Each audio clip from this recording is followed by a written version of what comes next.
So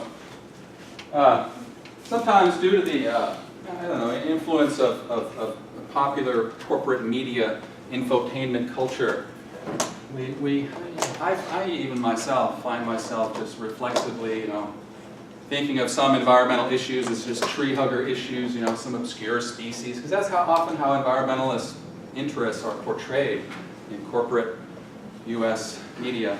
And so we, perhaps reflexively think, okay, passenger pigeon, this cute bird that, flew around for a while. There were some nice numbers of them, not that spectacular, but, they were kind of cool. And they went extinct because we developed all the area where they roosted, and that was inevitable because we needed all that area. And anyway, but you have to keep in mind when we talk about the passenger pigeon that this is not a tree hugger issue at all, not even close. And it's an amazing event, actually. The catastrophic collapse of passenger pigeon populations in North America is probably unprecedented in the world. 25%. Think about that. 25% of every bird in North America was a passenger pigeon. 1 out of every 4. And the stories, you think are exaggerated about, the salmon so thick in the stream that you can walk across their backs. That's probably, although, it'd scare the horses and the whole river would look like it was alive with these spawning salmon. But, which could be a problem, obviously. But you couldn't walk across. Obviously, nobody can walk on the back of a fish to begin with. They're too slippery, right? So anyway, but the stories about the skies literally being darkened, blackened by these huge, huge flocks of passenger pigeons, those are literally true. These flocks of passenger pigeons were like 2 miles long and 500 yards wide or something, some unbelievable populations of birds. And the highest, the greatest concentration and number of roosting passenger pigeons was observed, I believe, in the 1870s. Mid-1870s, and they roosted all throughout. I think they preferred the their preferred places were the north. I think they were all over North America. Then they migrate around. They fly all over the place, catch insects, I think, and maybe graze on some vegetation too, or eat vegetation. But then they would always roost in certain areas, and I guess they didn't hang out to take care of their young either, which is unusual among birds. They just kind of left them, but it was a very successful species, obviously, given its enormous abundance. But within 25 years of that largest population of roosting passenger pigeons being observed in the northern Midwest part of our country, they were all over Wisconsin, Nebraska, Ohio, all in through there, Michigan, and then up into Canada, and obviously down to Mexico too. But they had these hardwood forests that they like to roost in. And the hardwood forests are now just about wiped out in North America. Old growth hardwood forests. And they were cutting them like mad. So literally within about 25 or 30 years of observing the largest roosting population of passenger pigeons, they were extinct. And the last few of them died in the zoo, as was mentioned in the story. But frankly, if you're interested in that TED Talk, I wanted to show a little bit of it, and I was going to just totally slam the guy for, my own philosophical reasons, but I think he's delusional, quite honestly. I mean, if it's factually possible to bring back a passenger pigeon, then okay, let's give it a try. Put them in a zoo somewhere. But for them to sustain themselves the way they did anywhere remotely close to the abundance that they used to enjoy, which seems to be necessary to their overall population. They need to be abundant, right? They need to have large numbers of relatives and friends with them all the time. Otherwise, they just collapse. The collapse evidently was very rapid. Once they reached a certain threshold, below a certain threshold population, the rest of them just died off very quickly. But my point is that, we need to think holistically, not just scientifically and technically, which is what this TED Talk guy is all about. He's just this budding young, geneticist, I guess, who's got this big plan and is trying to make a name for himself, giving a big TED Talk. But we don't live in a world that would come anywhere near close to sustaining any significant population of passenger pigeons. So if we're going to be talking about the scientific possibility, we have to be talking about the development of our moral capacities, the development of an understanding of the ethical dimensions of our relationships with passenger pigeons. And that's what needs to happen. That's why I think this guy's delusional, because not this person or that is. The guy in the TED Talk. Anyway, so I've got our chart. I just anticipate throwing it on the screen, but it's an old version. And the quadrants, the whole lists are all on that side of the old version, and then the individual lists are all on this side. But I like, and that's easier in a way. Actually, wait a minute now. Okay, yeah. There should be a porous line. Once you're a whole list, there's going to be a porous line separating you from being an anthro, strictly an anthro, a holistic anthro, and being a holistic non-anthro, right? So that porous line is very important there. But of course, there's also a porous line. And really, what I mean to depict with all this business here in the middle is that's you. And there's also, guess what? A nice porous line between the two, the way I have it depicted now. You can sneak through there, right? You can sneak all the way over here, you can sneak over here, you can sneak up in there. Okay, if you're an anthro, right? If you're an old traditional, primarily individualistic anthro, then after a little while, especially when you become ecologically informed, you start to kind of realizing, wow, these holistic thinkers are kind of important, they're making important contributions, and if I want to protect all these individual humans, I also have to think about the long-term welfare of the whole human community. And so naturally, from time to time, my ethical analysis of resource management is going to make me sneak off over into this camp over here, right? Which is all part of the anthro perspective, which is the mainstream perspective number one, right? We're number one, USA. And then perspective number two is in red, the animal rights, the individualistic non-anthros, right? Which, politically speaking, are represented by animal rights people. And then, of course, Schweitzer is just the everything rights person, or all living things rights person, right? And then, as I mentioned, a very important point is, we'll kind of go right in the middle. We'll divide the holistic the holistic anthros into the GACs over here. And these guys are not radical enviros, okay? Pinchot is sometimes celebrated as some kind of a species, but not really, right? You don't start getting the radical enviros until you get up in here, and then they go all the way up to here. And at their terminus point, of course, lies the legendary John Muir with his unique kind of mystical virtue, ethic, natural law kind of perspective on things. And we're not so concerned about him, obviously, so we're only concerned up to, we'll put Muir up here with the NLTs, right? And we're concerned with, from beginning with the GBCs, right? The Group B conservationists, which I divided for you up into, you could have Leopold, just old school humanistic Leopold, right? I mean, holistic, obviously holistic, but still, holistic anthro. And you could have Norton, and you could have Wilson. And I also call these guys, of course, the holistic anthros, the holistic conservationists, and I call these guys the biophilic conservationists, okay? And now, though, we're getting up into, it's still part of the radical enviro continuum, right? You don't have to be a more than anthropocentrist. You don't have to be a more than anthropocentrist to be some species of radical enviro. You do have to be a holist, though, obviously, right? Okay, these are the holistic more than anthros. And of course, these are the individualistic anthros and the individualist more than anthros. These are the animal rights people down here. Now, the next stage of we've already journeyed quite a ways up here, right? Because we covered Collicutt. We covered what I'm calling the neo-Humean eco. That's what we covered on, what is today? Tuesday? Right, yeah. I had a very busy weekend and I did not finish the grading, so I'm not going to return it back until Thursday, okay? And I apologize because I did indicate that I had finished, but I had some things came up this weekend that disrupted my normal plan. But anyway, so we've covered these guys. Of course, this is Collicutt.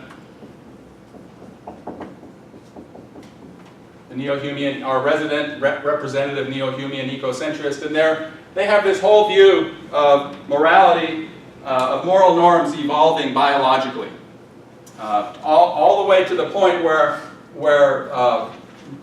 moral norms have evolved to the point of embracing the land as a member of our community, right? That's Collicutt's interpretation, but it's always a biological evolution. The fluid flexible nature of the community concept, is what Collicutt says, allows us to think about biotic communities, wolves, ecosystems, it's wolf packs, not individual wolves, but wolf packs, ecosystems, etc., as having moral status. Okay? And we'll go over this peculiar move again. That was the last thing I explained on Thursday. This peculiar enigmatic move that Collicutt thinks he successfully pulled off, which I'm very skeptical about, and other philosophers whose perspective I share.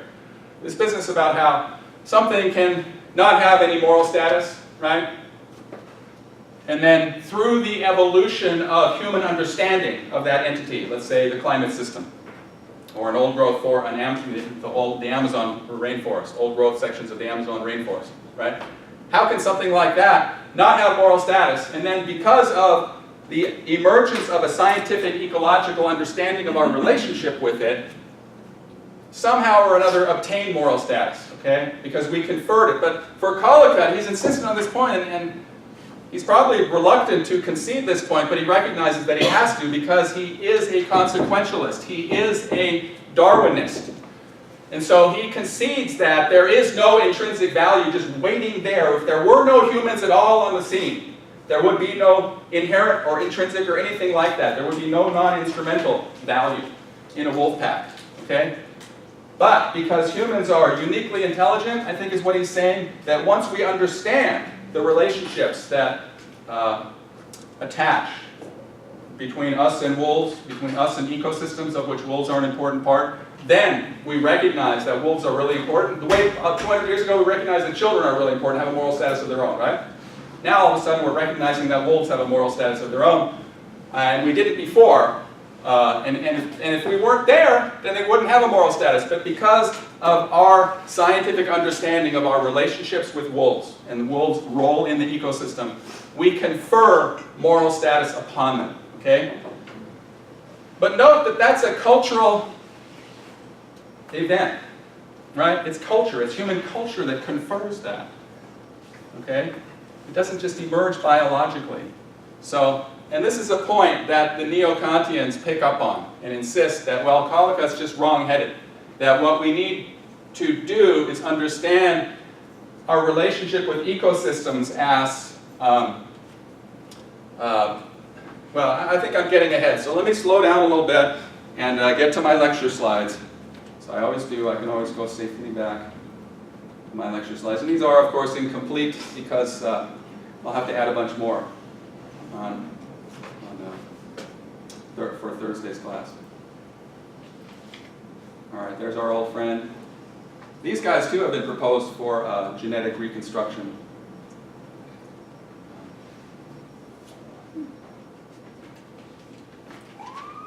One objection, of course, a philosopher could make is that once you genetically reconstruct these animals, they're no longer autopoietic, perhaps. Right? The autopoietic link. They emerged on the scene all by themselves, right? Sorry. They emerged on the scene all by themselves. I like that word. We're going to have to start thinking really hard about what characteristics of an entity make it morally considerable, give it moral status, force us as rational agents to think of it as having moral status, okay? Because it has moral status. What characteristics? Starting with the human, right? The obvious one that Kant, 300 years ago, seized upon is rationality. The human rationality gives us an extraordinary amount of autonomy, of freedom, of view of the future, understanding of the effects of our actions, right? And lo and behold, this autonomy and this rationality that are uniquely human characteristics, Kant believes, also disclose the moral law to us. So, because you are rational and autonomous, I have an obligation to respect you, okay? Just period, right? And what a Kantian ecocentrist is saying is that though an ecosystem doesn't have a consciousness, let alone a rationality, let alone autonomy, right? Ecosystems are just freely inventing themselves. There's no freedom, there's no rationality, there's no there. And so when we make an exotic deontological argument about I think I've been a bit misleading so far in suggesting that Kantianism and deontology, which are synonymous for our purposes, are necessarily individualistic normative theories. Because you notice that the Kantians reappear in a holistic quadrant. It's obvious that they reappear, and they naturally would reappear, and that's Tom Regan, who we'll read for next week, right? This Thursday you're reading Stone. Very, very important summary that you'll need to turn in on Thursday. Stone plays a huge role in this class, and we'll relegate him off into that category of enigmatic thinkers with Leopold and other radical enviros who occupy a position somewhere along this spectrum, right? But we're not quite clear where. So Stone, way over here lurking all around this area is an effort to reconstruct what the hell is Leopold saying, and what the hell is Christopher Stone saying, and furthermore, what is Justice William O. Douglas saying, who wrote this amazing dissenting opinion, which we'll talk about when we talk about Christopher Stone. William, not O. Douglas like he's Irish or something, but that's just his middle initial. And he was a famous Supreme Court justice, served for a very long time, I think about 40 years actually. I think he still holds the record for the longest serving tenure on the Supreme Court. But anyway, he wrote this famous dissenting opinion in which he referred enigmatically to the rights of ecological wholes. Not in so many words, but that's effectively what he does. And so these three figures, right, end up, we're still trying to understand what they are saying. You haven't even heard what Stone has to say yet, let alone Douglas. But anyway, eventually we'll see that they kind of all go together, and we're trying to reconstruct the moral philosophical dimensions of their argument. Stone makes a legal argument. He's a law professor. He makes a legal argument that, yes, trees should have standing. Not individual trees, but forests. Okay, the title is a little bit misleading. He should have said, should forests have standing, or should ecological wholes, because that's really the focus of his essay. That's what he wants to demonstrate to us, that yes, forests and other ecological wholes should be recognized as bearers of legal rights, holders of, not necessarily rights, but some kind of legal status. Okay? So anyway, the title basically answers the question in the title by saying yes. Qualifiedly. Yes, ecological wholes, not just individual trees, but ecological wholes should be recognized as rights, as bearers of some sort of legal and therefore some sort of moral status. And we're trying to reconstruct the moral status. Okay, that's what we keep chasing after in this class, in this section of the class. All right, so all right, let me just get into my lecture notes. There's our buddy.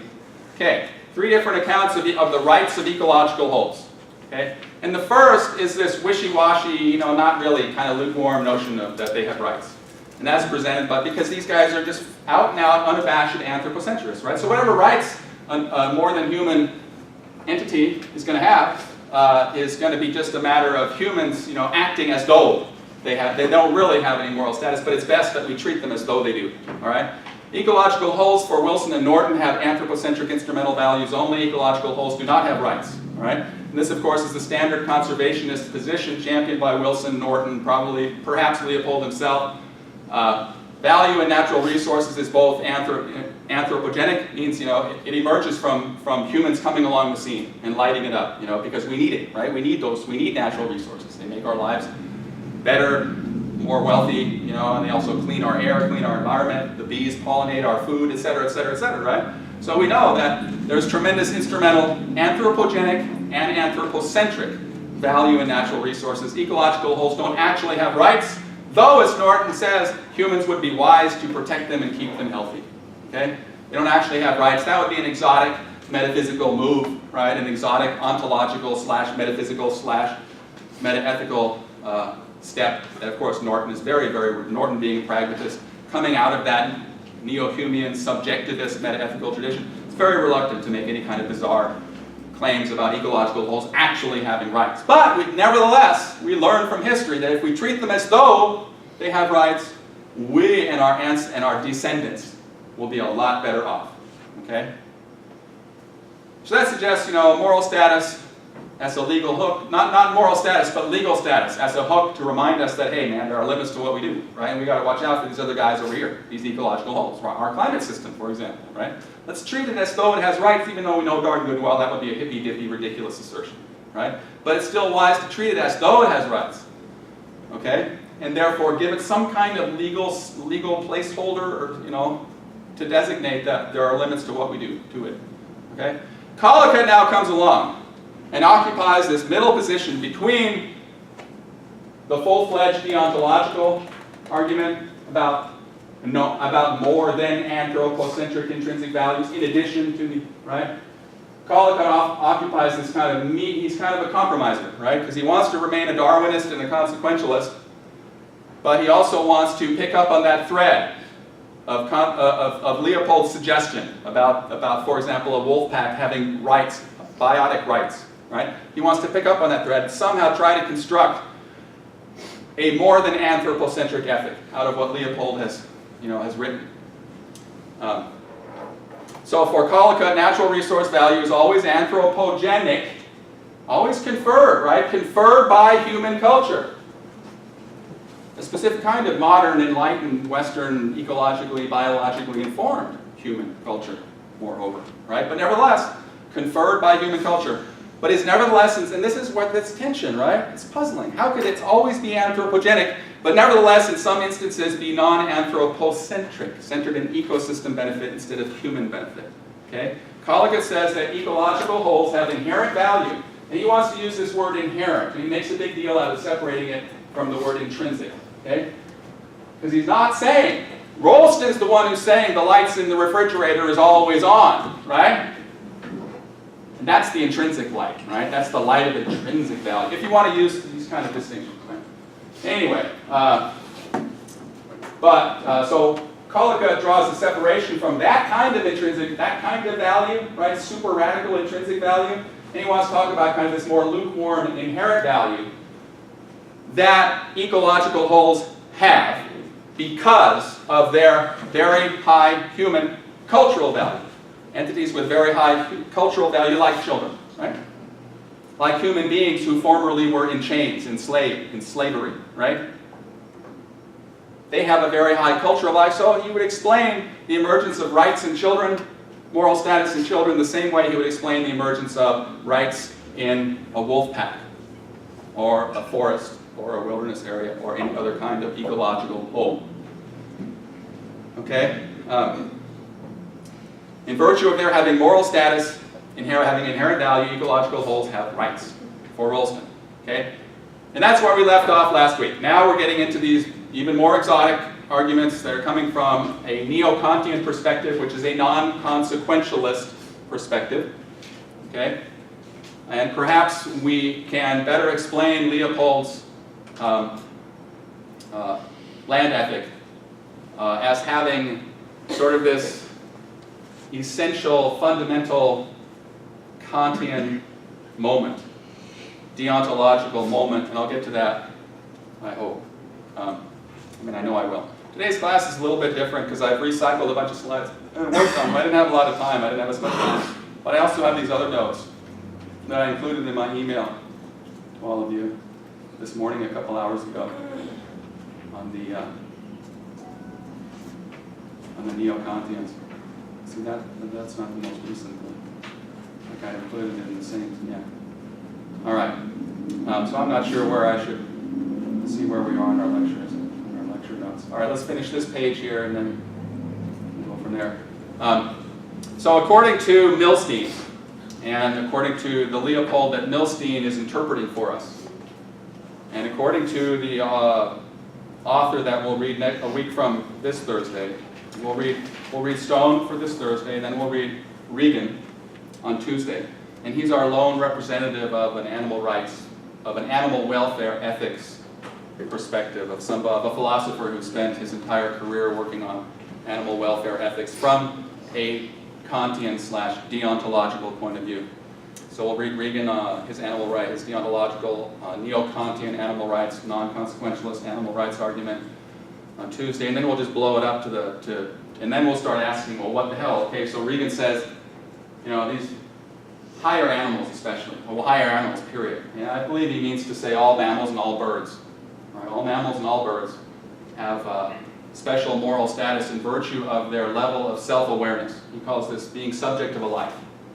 Right? That gives them this special moral status that where no matter what we say about human consequences, you know, like take laboratory testing of a chimpanzee, let's say it's somehow we can be assured, reasonably assured, that the research we're doing is subjecting that chimpanzee to deprivation of liberty, you know, weird food, deprivation of community, loss of social bond. It's all this stuff we're subjecting that poor chimpanzee to is going to save 1,000 people, let's say, or 10,000 people.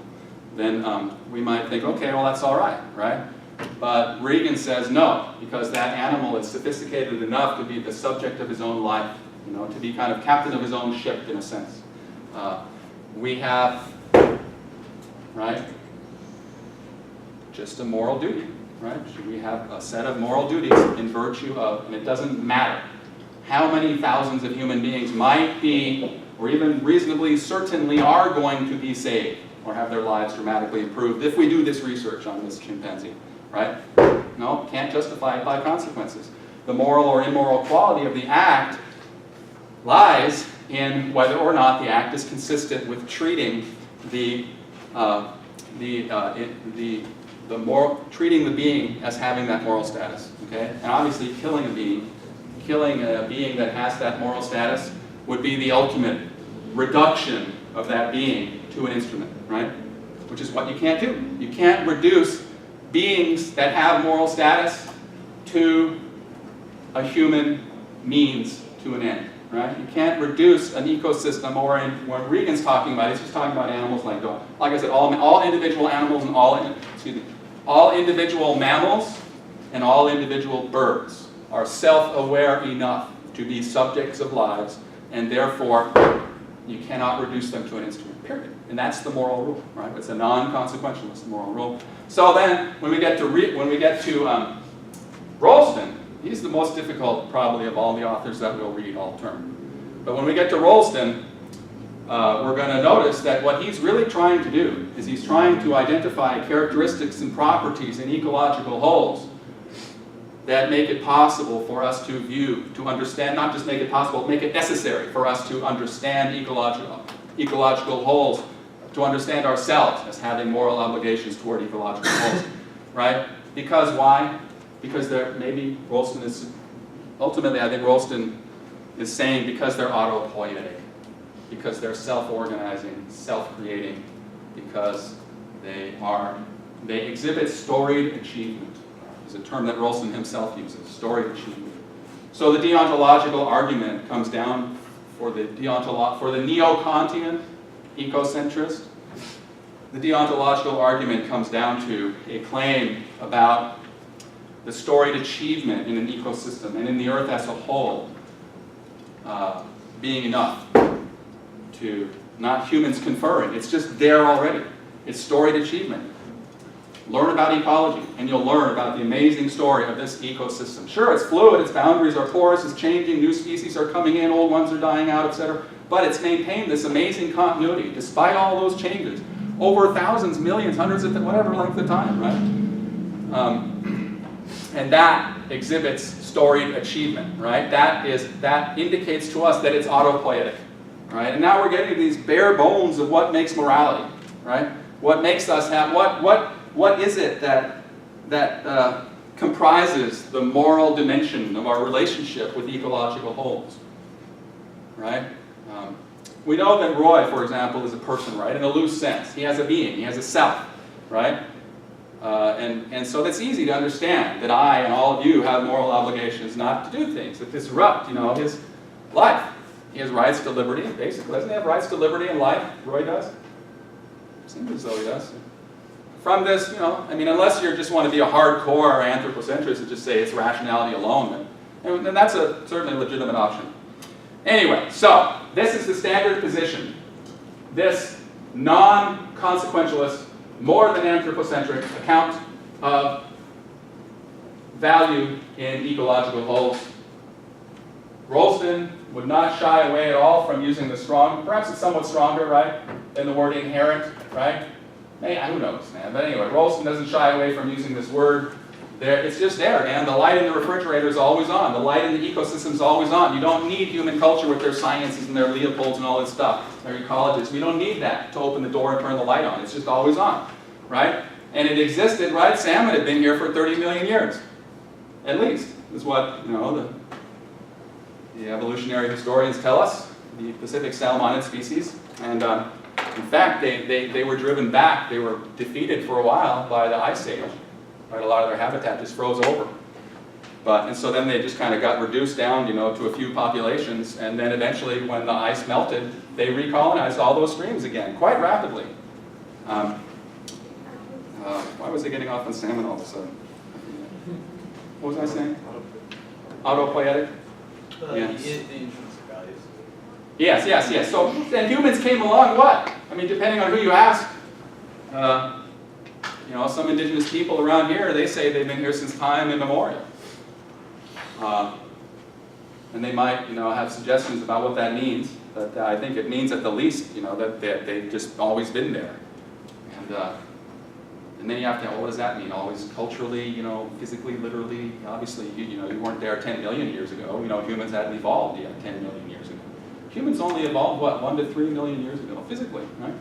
Isn't that something? And then culturally, we didn't emerge, you know, until about 100,000 years ago. So, 1 to 200,000 years. Anyway, so how long have they been here? Native people say maybe they've been here 40,000 years, maybe a lot longer than that. Maybe, and then, of course, a lot of anthropologists say they've only been here like maybe 15,000 years. But obviously, salmon had been here a lot longer, and salmon had been producing their values to the ecosystem that whole time. The silver thread that ties the entire ecosystem together. We know, you know, we noted the highlights of those threads, right? The orcas in Puget Sound eat primarily salmon that come out of the, because they don't just stay in Puget Sound, right? That's where they have their babies and that's where they feel safe. But they're always cruising up and down the Pacific coast, and they're always intercepting salmon runs using their sonar, right? They find out where they are and they just go get them. But most of those salmon that they historically consumed originate in the Snake River and its tributaries. And we've choked off the Snake River. Now those salmon aren't being produced anymore, and the whole ecosystem is suffering, right? But those salmon carry isotopes. This has been proven, okay? Those salmon carry isotopes from the ocean, from, right, the densest biomass on the planet, even more dense than the tropical rainforest, is in the North Pacific. And that's where the salmon go as soon as they leave the estuary, when they, you know, when they grow up. When they're teenagers and it's time for them to go, where do they go? They go north. I think they go counterclockwise. They make most species will make a counterclockwise circle around the North Pacific, and that's where they get huge, right? They'll leave the river only that big, maybe, you know, an adolescent smolt. And by the time they get back, you know, those June hogs would be 3-4 feet long, 100 pounds. Because they eat all that food in the North Pacific, and then they bring in their bodies. They bring all those nutrients from the North Pacific back to their home streams, right? And one long-term consequence of choking off our salmon habitat is the health of the forest has deteriorated dramatically. And ecologists and biologists have identified the loss of those isotopes that used to be regularly, annually